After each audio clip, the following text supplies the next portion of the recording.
الله الله يا ربي الله الله ومن قلبي علي توضى كده مني الهام صلى الفجر ولف في مصر وحواليها الله الله على الأزهر الله الله الله أكبر أم الدنيا كمان واكتر لو قلت اوصفها انا مش هنصفها وكفيها الله الله. أعوذ بالله من الشيطان الرجيم. بسم الله الرحمن الرحيم.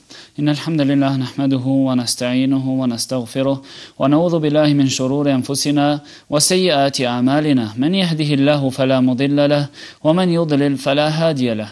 وأشهد أن لا إله إلا الله وحده لا شريك له وأشهد أن محمدا عبده ورسوله. اللهم صل على محمد وعلى آل محمد كما صليت على إبراهيم وعلى آل إبراهيم إنك حميد مجيد. اللهم بارك على محمد وعلى آل محمد كما باركت على إبراهيم وعلى آل إبراهيم إنك حميد مجيد. أما بعد. Falënderimet tona I takojnë Allahut të madhruar, të vetmit I cili e meriton adhurimin.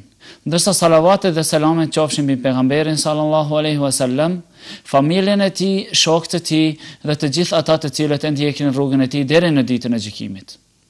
Shikues të nderuar, vazhdojmë me serialin ton Bukurit e Islamit. Një për bukurive të dalluara të Islamit dhe që I dha vlerë të madhe është familja në Islam. Familja emën I njohur për të gjithë. Kjo është një dhuratë nga Allahu I madhruar. Është një dhunti që njerëzit kur I krijoi nuk I la të vetmuar, por krijoi edhe shoqëruesin e tyre të jetës. E ajo është gruaja. Dhe pastaj nga ky shoqërues dhe kjo shoqëruese, nga ky bashkëshort dhe kjo bashkëshorte, nga burri dhe gruaja, Allahu krijoi edhe pasardhësit e tyre. Ato janë fëmijët. Është vërtet se njerëzit në përgjithësi e din vlerën e familjes. E din prehjen e familjes. E din prehjen e prindërve. E din prehjen e bashkëshortes dhe bashkëshortit. Dhe e din qetësinë dhe gëzimin që ndjejnë me fëmijët e tyre. Dhe më thanë, ato e din vlerën e tyre. Dhe për këtë shohim njerëz të cilët kalojnë gjithë jetën e tyre duke punuar për familjen e tyre, duke punuar për fëmijët e tyre. Derisa ka njerëz të cilët marrin rrugët e gurbetit, largohen nga familja, flijojnë kohën e vet, flijojnë mundin e vet, flijojnë gjë që kanë mundësi, vetëm që një ditë ta shohin familjen e tyre të gëzuar. Vetëm që një ditë t'i shohin fëmijët e tyre të lumtur. Vetëm që një ditë t'i shohin familjen e tyre dhe fëmijët e tyre se ato nuk kanë nevojë për të tjerat. Dhe kjo është një gjë shumë e mirë. Dhe është e kërkuar që njeriu të kujdeset për familjen e tij. Jo vetëm se e kërkuar, po ky është një obligim që është obliguar burrit, ndërsa gruaja I ka obligimet e veta. Dëshmi për këtë kemi hadithin e pejgamberit sallallahu alaihi wasallam ku thot: kullukum ra'in wa kullukum mas'ulun an ra'iyatihi. Thot, çdo kush nga ju është bari dhe çdo bari do të përgjigjet për kopën e vet.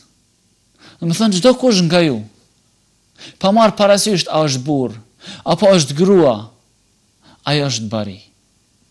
Ai është përgjegjës apo përgjegjëse. Dhe do të përgjigjet për obligimin që e ka ndaj familjes së vet. Vazhdon hadithi ku pejgamberi sallallahu alajhi wasallam thot: "Fal imamu ra'in mas'ulun fi ra'iyatihi." ose në hadith ka ardhur an ra'iyatihi. Thot dhe imami përgjegjësi, udhëheqësi, përisi, është bari, është çoban, është kujdesës, i cili do të pyetet dhe do të përgjigjet për kopen e vetë, për njerëzit të cilët e kanë vu dhe e kanë vendosur si përgjegjës. Pastaj thot pejgamberi sallallahu alaihi wasallam: "Wa rajulu fi ahlihi ra'in wa huwa mas'ulun an ra'iyatihi." Thot dhe njeriu për familjen e tij, do të thonë mashkulli, prindi, babai, është bari dhe do të përgjigjet për familjen e tij. Thot dhe gruaja është baresh në shtëpinë e burrit të saj dhe do të përgjigjet për këtë. Do të përgjigjet për këtë barë, të cilën e kam barë me supe. Pra, vazhdon hadithi pejgamberit sallallahu alajhi wasallam ku thot: "Wal khadimu", thot dhe ai shërbëtori, dhe ai punëtori, apo shërbëtori do të është përgjegjës dhe do të përgjigjet. Gjithashtu edhe punëtori i cili është në punë do të përgjigjet për atë punën që është dhënë për obligim dhe për atë kohën që është dhënë për obligim. Pra, e kemi të qartë se çdo kush nga ne është bari dhe çdo kush nga ne do të përgjigjet.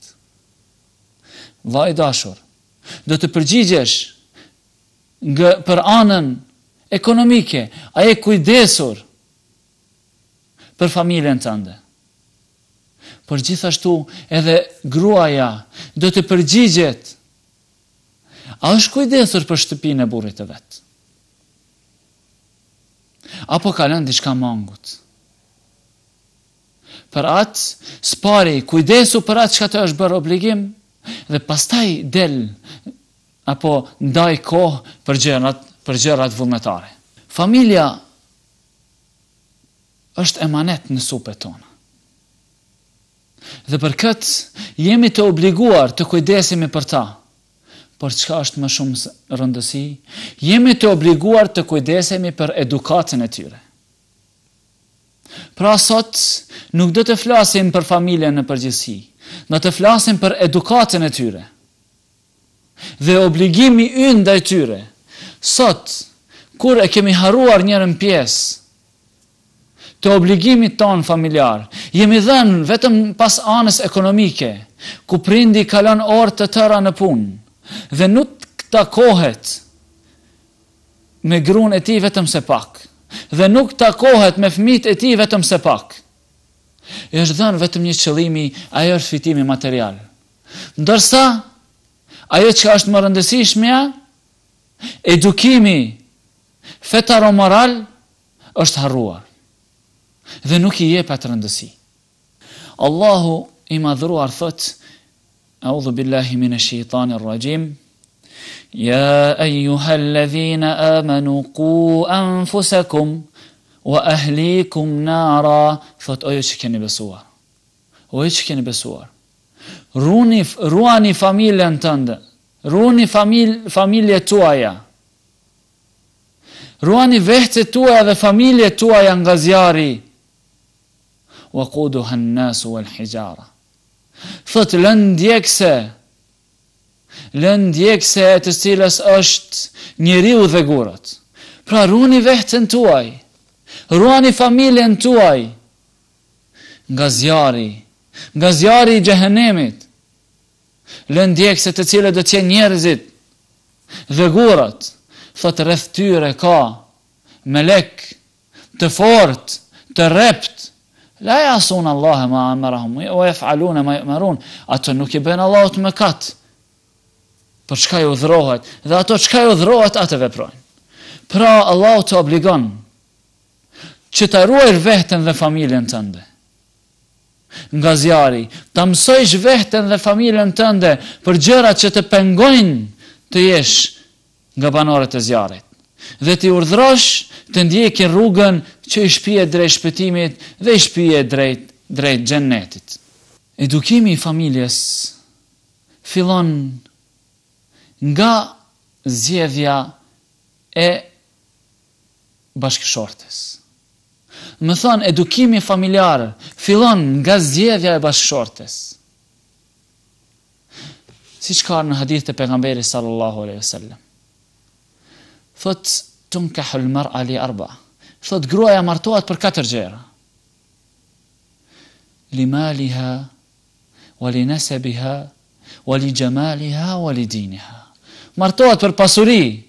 Dikush e merr gruan vetëm se ka pasuri, apo vetëm se ka letrat, apo dokumentet, apo ndryshe pasaporte në një shteti të huaj. Ndërsa pos kësaj nuk shikon asgjë. Dikush e merr se është nga një familje e njohur, nga një familje me famë. Dikush e marton pse ka bukuri dhe nuk shikon rreth saj asgjë tjetër, vetëm se bukurinë e saj. Pastaj ajo bukuri pas martesës shpesh shndrohet në vuajtje dhe dhimbje, në kasafytje dhe shamat. Ndërsa, thot pejgamberi sallallahu alaihi wasallam, martohet edhe si shkak i besimit të saj. Fathwar bi dhati din taribat yadak. Thot merre atë që është besimtare. Mere atë që është besimtare, do të mbushen duart tuaja me bereqet, ashtu sikur të mbushen që se merë zall në dorë. Si të mbushen shumë, ashtu do të mbushen edhe jeta yte dhe jeta familjare dhe jeta në shtëpi plot me bereqet. Pra, Islami nuk i mohon gjëra tjera, por pikë kryesore e ka, kur ta zgjedhësh gruan, zgjedhë një gru çka e ka frikë Allahun e mëdhëruar. Thot pejgamberi sallallahu alaihi wasallam, "Ad-dunya mata' wa khayru mata'iha az-zawjatu as-salihah." Thot, kjo dunja është kënaqësi. Është kënaqësi edhe pse është e përkohshme. Dhe kënaqësia më e madhe e kësaj dunjaje është një grua, kur ke një grua që e ka frikë Allahun e madhëruar. Grua e cila respekton burrin e vet. Grua e cila kur mungon burri vet në shtëpi, e ruan nderin dhe pasurinë. E respekton prindërit e burrit. Është e drejtë dhe kujdeset me fëmijët e saj. E respekton familjen e burrit dhe të afërmit e tyre. Pra, kjo është një kënaqësi e kësaj dunjaje. Gjithashtu, thot pejgamberi sallallahu alaihi wasallam, ma stafada al-mu'min, një besimtar në këtë dunja pas besimit ba'da al-iman, thot nuk fiton asgjë gjë më të madhe pas besimit se sa përfitimi i tij kur e ka një gru besimtare. Kur e ka një gru të devotshme. Pra fillimi i edukimit familjar fillon nga zgjedhja një gruaje besimtare. Pas kësaj, vllai i dashur, duhet të kujdesemi që të sillemi mirë me familje, që të jemi shembulltyr, që të përmirësojmë gabimet e saja me sjelljen më të mirë. Thot pejgamberi sallallahu alaihi wasallam, khairukum li ahli wa anna khairukum li ahli. Thot më i miri nga ju është ai i cili është më i miri me familjen e tij, ndërsa unë, thot pejgamberi sallallahu alaihi wasallam, jam më i miri me familjen time. Sillem më së miri me familjen time, ndërsa ne sot fatkeqësisht shohim dy ekstreme. Një burr i cili qëndron në shtëpi dhe paraqet trimëri, pra një gruas, pra një femne të dobt, ndërsa kur është koha për të treguar trimëri, ai nuk del nga shtëpia, dhe në anën tjetër kemi një burr i cili fatkeqësisht është shndruar në një gru. Dhe ajo grua shëndruar në një burr. Thot një poet arab, la ajaba anna an-nisaa tarajjalat walakin ta'nith ar-rijali ajibu. Thot nuk është për të çuditur se gratë tentojnë dhe janë bërë si burra, sepse gratë kanë qef të jenë pak si kryesore. Po thot më e keqja është kur shoh se burrat janë bërë gra. Burrat janë shndruar në gra. Pra këtu kemi dy ekstreme. Ndërsa Islami të mëson se ti e përgjegjës në shtëpinë tënde, por të mëson se duhet të sillesh mirë dhe duhet të jesh shumë i kujdesshëm me familjen tënde. Thot pejgamberi sallallahu alaihi wasallam, kur të sillesh mirë me familjen tënde, tento që ti urdhërosh për punë të mira. Urdhëroj për punë të mira. Allahu në Kur'anin famëlar thot: "Wa'mur ahlaka bis-salati wastabir 'alayha." Thot urdhëro familjen tënde për namaz. Dhe bën durim të madh me të. Bën durim të madh me të. Kur ta urdhërosh për punë të mira, bën durim të madh me të. Dhe çdo kush le ta pyes veten tonë, sa ndan ai kohë ta këshilloj gruan e vet, të veçohet me të dhe ta këshillon me fjalët e Allahut dhe fjalët e pejgamberit sallallahu alaihi wasallam. Sa kohë ndan? Apo e nënshmon para njerëzve, para prindërve, para musafirve, që nuk është edukata pejgamberit sallallahu alaihi wasallam. Kur ta këshillojsh dhe ta urdhërosh për punë të mira, bëre atë me fjalë të buta. Allahu i madhruar pejgamberi sallallahu alaihi wasallam i thot: "Walau kunta faddan ghalidha al-qalbi lanfaddu min hawlik." Thot sikur të ishe ti me një zemër të ngurtë dhe të fortë, do të largoheshin nga ti. Do të largoheshin ata që kanë përreth teje. Prandaj muslimani duhet të jetë i butë dhe ka shembull pejgamberin sallallahu alaihi wasallam. Edhe nëse ndonjëherë gruaja del nga kontrolli, muslimani duhet ta mban veten, ta qetëson, sepse ai është burr, ndërsa gruaja është më e dobët. Për këtë edhe ka thënë pejgamberi sallallahu alaihi wasallam, rifqan bil qawarir. Thot kujdes me gotat e qelçit. Kujdes. Gota e qelçit, si kur ta përplasës shumë mund të thehet, dhe kur të thehet nuk thehet përsëri si ka qenë. Por ulen ngadal, dhe merren ngadal, dhe vlerësoje. Pra çfarë shëmbëltyre na ka sjellur pejgamberi sallallahu alaihi wasallam për ata që mendojnë. Prandaj çdo herë kur të komunikosh, kujtoje gruan, kujtoje fëmin tënd, vajzën, si kur një gotë të qelçit. Mos është nga shumë, dhe mos e liro shumë të bjerë nga dora. Ky pra ishte udhëzimi i pejgamberit sallallahu alaihi wasallam. Pas kësaj, pas edukimit të gruas, pason edukimi i fëmijëve. Sa vuajmë sot. Sa vuajmë sot nga mos edukimi i fëmijëve. Shohim fëmijë që në moshën e vogël, kur është fëmijë, nuk din t'i dalloj shkronjat e alfabetit, ndërsa nga prindërit dhe të afërmit e tij i mësohen fjalë të dyta, i mësohen këngë me përmbajtje të dyta, i mësohen vepra të dyta. Subhanallah. I lartësuar qoftë Allahu. Vllai nderuar, a je duke menduar se ç'e duke vepruar? Dëgjues i nderuar, a je duke menduar ç'ka bën ti me këtë vepër? Ç'ka dëshiron të arrish me këtë fëmijë që e ke? A don të arrish një personalitet të shquar, apo a dëshiron të arrish një rrugaç? Një njeri nga i cili nuk janë rahat të tjerët? për të cilën do të vinë nesër të trokasin derën, e ruaj e Zot do të përfundoj siç kanë përfunduar të gjithë njerëzit e kësaj. Fëmia është emanet që të ka dhënë Allahu ty. Është në bukuri e kësaj dunjaje që Allahu të ka dhënë ty. Por dije, nëse kujdesesh për të,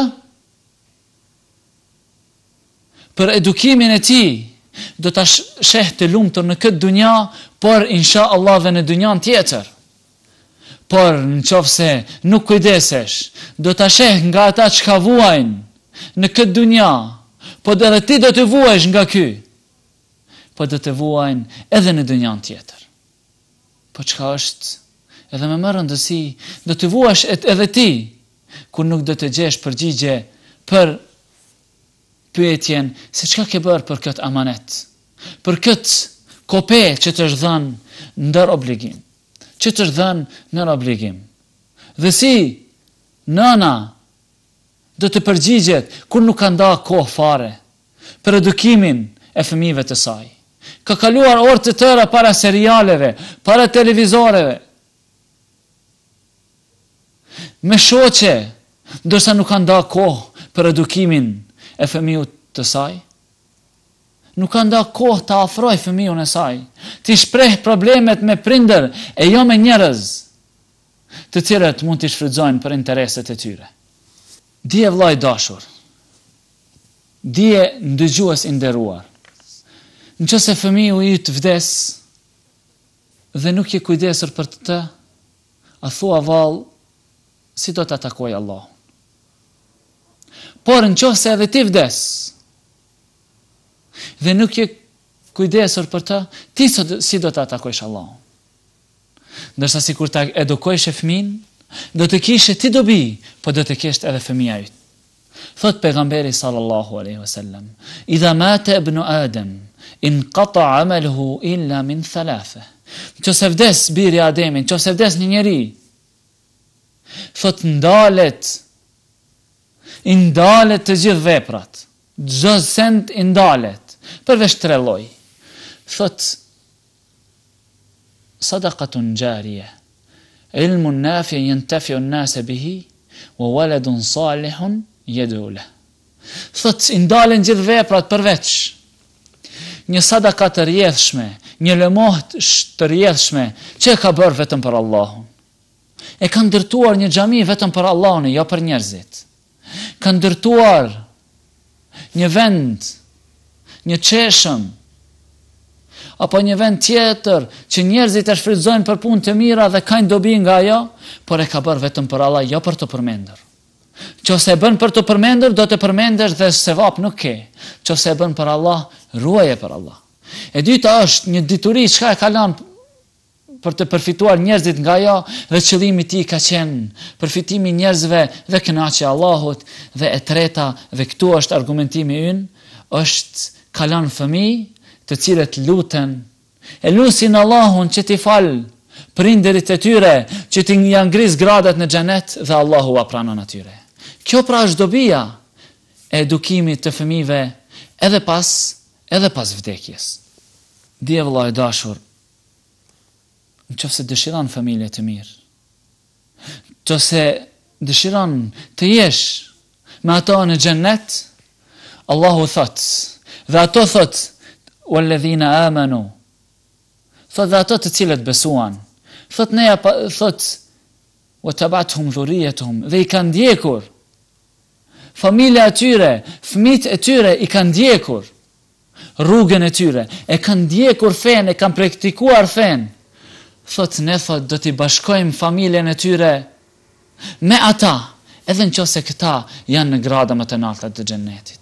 Allahu do t'i bashkon, do t'i ngrit vetëm se shkak i edukatës së mirë. Dhe vetëm se shkak që t'i bashkoj, dhe vetëm se shkak se prindërit janë kujdesur për ata. Pra, dëshiron të jesh me fëmijët e tu në xhenet, kujdesu për edukatën e tyre. Cili do grup nga ju të jetë më lart, Allah do t'ju bashkoj në xhenetet e mëla, xhenetet në gradave më të larta. Allahu i lëvdon robërit e tij dhe thot robërit e mëshiruesit. Janë ata të cilët kur e lusin Allahun dhe thon Rabbana هب لنا من أزواجنا وذرياتنا قرة أعين وجعلنا للمتقين إماما. Thon o Zoti im, na bën neve familjet tona, pasardhësit ton, na e bën neve edhe gratë tona, qetësim të syve ton, qetësim të shpirtit ton, të mos kemi probleme as këtë dynjas në dynjan tjetër. Dhe na bën neve prijes të atyre që janë besimtar të vërtet. Pra, robrit e vërtet të Allahut, besimtarët e vërtet janë këta, që lusin Allahun t'ja udhëzoj fëmijët, t'ja udhëzoj gratë dhe punojnë në këtë drejtim. Edukata e fëmijëve fillon nga lindja, duke u kujdesur që t'i kryen obligimet, si që janë emërtimi me emër të mirë, bërja sunet të gjinis mashkullore, e kështu me radh, pra ndjekja e sunetit pejgamberit sallallahu alajhi wasallam nga fillimi i jetës. Pastaj, dita ditës, duke i edukuar, duke i mësuar, ashtu siç ka urdhëruar pejgamberi sallallahu alajhi wasallam, ku në hadith ka thënë, udhëroni, mësoni fëmijët tuaj me faljen e namazit, ndërsa obligoni, kur janë 7 vjet, ndërsa obligoni ata që ta falin namazin dhe merrni me zor, nëse ka nevojë ndonjëherë edhe pak ti godasësh, kur ti kanë 10 vjet, merrni në namaz. Mësoni namazin nga mosa 7 vjeçare, ndërsa obligoni, ndoshta edhe me dhunë, me forcë, në qoftë se është nevoja dhe në soazat e caktuara, që si shkak i vlerës të këtij namazi. Pra eduko familjen tënde. Eduko sa është i vogël. Sepse kur do të rritet, ndoshta nuk do të bëjë dobi. Siç thonë gjuhën popullore, hekur i shtypet sa është i nxehtë. Se kur të ftohet, godite sa të dush. Ose pak do të shtrëmbohet, ose nuk shtrëmbohet fare. Nga edukimi i fëmijëve është që prindri të jetë i drejtë me ta. Të jetë i drejtë. Dhe të mos i bëj zullum. Dhe mos të nënçmoj vajzën nga djali. Se të dyja janë krijeset e Allahut. Allahu i ka krijuar djemt në një formë dhe vajzat në një formë. I ka krijuar djemt me një personalitet, ndërsa vajzat me një personalitet. Asnjëri nuk mund ta kryejë punën e të tjetrit. Prandaj mos i nënçmo. Mos i nënçmo dhe mos harro. Se ajo çka i lind meshkujt është femra. Ajo çka i lind meshkujt është femra. E si mund ta nënçmosh dikant nga e cila ti ke dal. Dhe sikur të mos ishte ajo, nuk do të ishe as ti.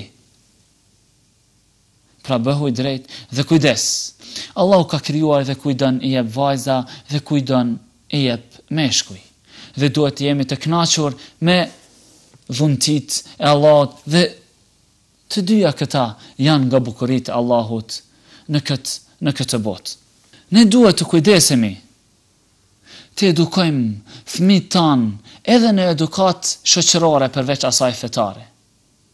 E dihet se feja jonë në çdo aspekt ka dorë në të dhe ka përmendur diçka në të. Sa i përket kësaj edukate është hadithi pejgamberi sallallahu alaihi wasallam nga Omar ibn Abi Salma, thot isha duke qëndruar me pejgamberin sallallahu alaihi wasallam kur isha i vogël. Dhe ishim duke ushqyer dhe unë merja nga pjata, nga këndej dhe andej. Do me thonë, nuk shikoja çka është para vetes, por e shtrija dorën edhe në anën tjetër. Ka thonë pejgamberi sallallahu alaihi wasallam, ja gulam, samillah, wa qul bi yaminik, wa qul mimma yalik. Ka thonë, o djalosh, para se të ulesh të hash, përmende Allahun. Ha me dorën e djathtë, ushqehu me dorën e djathtë, dhe ushqehu me atë çka të takon. Mos depërto në hisën e të tjerëve. Pra ha atë që e ke para vetes. Kjo pra është edukata e pejgamberit sallallahu alajhi wasallam dhe shëmbëltyra ynë i edukimit të fëmijëve pinë vogëli. Sa i përket pasojave të mos edukatës, janë të shumta vëllai dashur. Pasojat janë të shumta, disa të menjëhershme e disa të mëvonshme. Thot Allahu më dhuruar, kul innal khasirin alladhina khasiru anfusahum. Thot, të dështuarit janë ata të cilat e kanë dështuar veten, e kanë humbur veten. Wa ahlihim yawm al-qiyamah, e kanë humbur edhe familjen e vet. Në ditën e gjykimit. Pra këto janë të dështuarit e vërtet. Këto janë të dështuarit e vërtet. Wa hadha huwa al-khusran al-mubin, dhe ky është dështimi i qartë. Pra vllai dashur, sikur të mos kujdesesh për edukatën e gruas tënde dhe edukatën e fëmijëve tu, dije se ato do të edukon televizori dhe do të edukon rruga dhe do të edukon shoqëria e keqe. Ke kohë, kujdesu për ta. Vallah, nuk të bën dobi pasuria, nuk të bën dobi shtëpit dhe villat, nuk të bën dobi modelet e reja të veturave, nëse ato nuk janë të edukuar. Nëse ato mas vdekjes tënde, me njëherë, ato para i harxojnë në për kafenet të natës, apo në për drogë dhe alkohol. Dhe nuk të kujtohen asnjëherë të japen sadaka për ty, apo të bëjnë dua për ty. Apo para vdekjes, janë të atill, të cilët, si të rriten, nuk të vlerësojnë fare. Ty që e ki kaluar jetën, duke punuar për ata. Por ke harruar edukimin fetaro-moral, vjen koha kur ndahen nga ti. Kur edhe në telefon nuk të përgjigjen, kur nuk vinë të vizitojnë, kur Allah në rujt, edhe në shtëpit e pleqve të dërgojnë. Faji e dim se vjen nga ata, por vjen edhe nga ti. Se ti nuk je edukove. Ti për ata nuk u kujdese. E tash vuaje atë çka duart tuaja kam punuar. Ju ankua njëri djalit të vet, djali im, pse nuk më respekton? A dini çka ju përgjigj? Tha, o baba, o prindi im, ti nuk kujdese për mua, kur isha fëmijë, ndërsa ne sot nuk kujdesemi, kur ti erdhe në pleqëri. Ti nuk u kujdese për ne, kur ishim në fëmijëri, ndërsa ne sot erdh koha, nuk po kujdesemi, kur ti erdhe në pleqëri. Dhe më thonë, ne ishim të dobët, fëmijë të dobët, su kujdese për ne. S'na edukove, ndërsa sot ju u plakët, përsëri u bët të dobët, ne nuk kujdesemi për ju. Thot, nga ti, unë kur isha i vogël, nuk pash edukim, ndërsa as ti nga unë sot mos prit respektim. Kur isha i vogël, nga ti nuk pash edukim, ndërsa as ti nga unë sot mos prit respektim. Lusë Allahun e madhuruar, që të na bëj neve dhe familjet tana, të jetojmë në Islam, të edukojmë familjet tana në frymën e Islamit, në edukatën e Islamit, në medresen e pejgamberit sallallahu alaihi wasallam.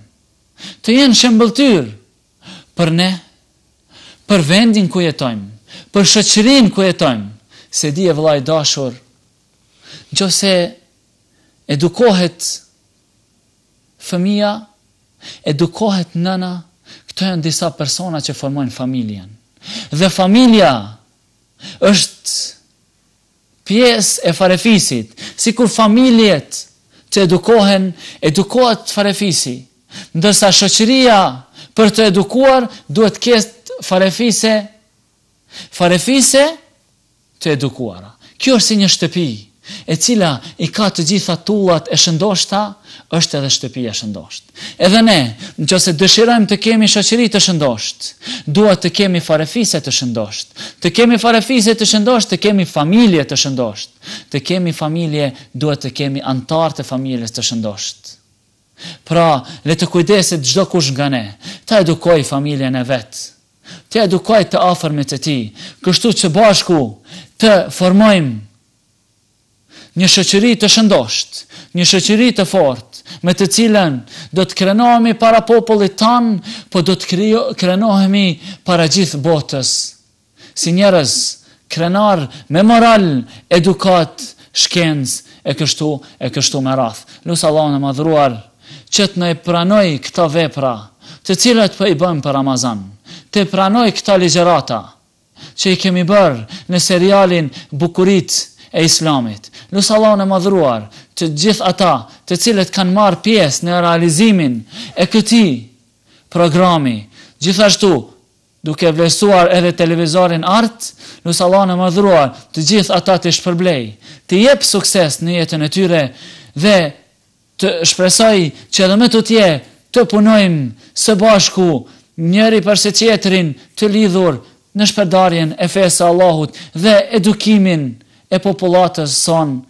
Falëndrimi të kanë Allahut, ajo çka e kemi qelluar është nga Allahu, ajo çka kemi gabuar nga këto ligjërata është nga ne dhe shejtani. Lut Allahun të na fal dhe kërkoj nga ju falje gjatë ndonjë gabimi. Lut Allahun e madhruar të pranoj veprat tona. Subhanaka Allahumma hamdik, ashhadu an la ilaha illa ant, astaghfiruka wa atubu ilaik. الله الله يا ربي الله الله ومن قلبي علي توضى كده مني الها صلى الفجر ولف في مصر وحواليها الله الله على الأزهر الله الله الله أكبر أم الدنيا كمان واكتر لو قلت اوصفها انا مش حنصفها وكفيها الله الله